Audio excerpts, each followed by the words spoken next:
kee fangoofta lubbuudhaan jiraadhe siinan du'a oolee boqonnaa argadhe naan waraanne xiyyi diinni natti darbe ijalaana dhokse ija koonan arge olcha koo folcha koo Yesus gargaaraa koo maqaa kee barbaada guutummaa bara koo. Olcha koo galcha koo Yesus gargaaraa koo maqaa kee barbaada guutummaa bara koo. Olcha koo galcha koo Yesus gargaaraa koo maqaa kee barbaada guutummaa bara koo. Maqaa kee barbaada guutummaa bara koo. Maqaa kee barbaada guutummaa bara koo. Maqaa kee barbaada guutummaa bara koo. Maqaa kee barbaada guutummaa bara koo.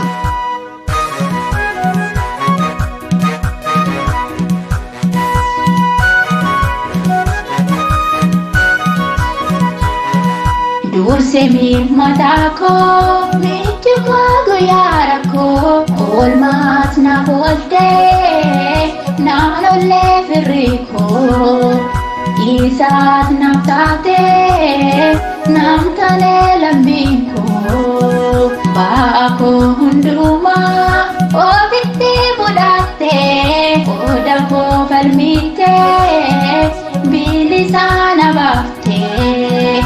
Ulfadhu abbaa koo hundannaa eebbiftee akka kee fangoofta lubbuudhaan jiraadhe siinan du'a oolee boqonnaa argadhe naan waraanne xiyyi diinni natti darbe ijalaana dhokse ija koonan arge olcha koo folcha koo Yesus gargaaraa koo maqaa kee barbaada guutummaa bara koo.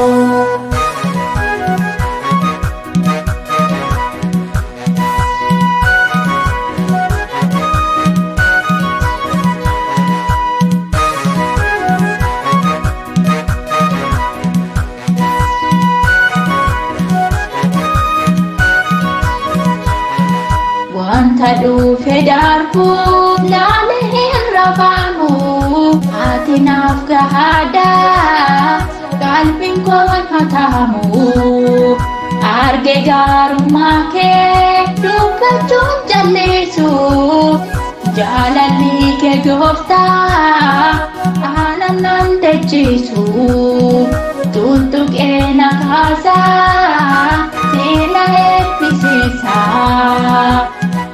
Akka kee fangoofta lubbuudhaan jiraadhe siinan du'a oolee boqonnaa argadhe naan waraanne xiyyi diinni natti darbe ijalaana dhokse ija koonan arge olcha koo folcha koo Yesus gargaaraa koo maqaa kee barbaada guutummaa bara koo.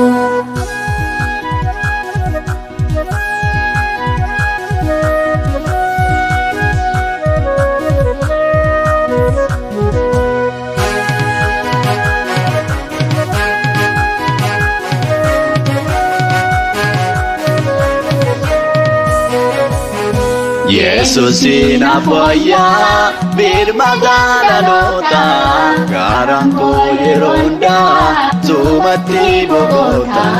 Yesusin afwayyaa birma gaalaloota garaan koo yeroo hundaa sumatti boqota. Yesusin afwayyaa birma gaalaloota garaan koo yeroo hundaa sumatti boqota. Yesusin afwayyaa birma gaalaloota garaan koo yeroo hundaa sumatti boqota. Garaan koo yeroo hundaa sumatti boqota. Garaan koo yeroo hundaa sumatti boqota. boqotaan. Garaan koo yeroo hundaa sumatti boqotaan. Garaan koo yeroo hundaa sumatti boqotaan.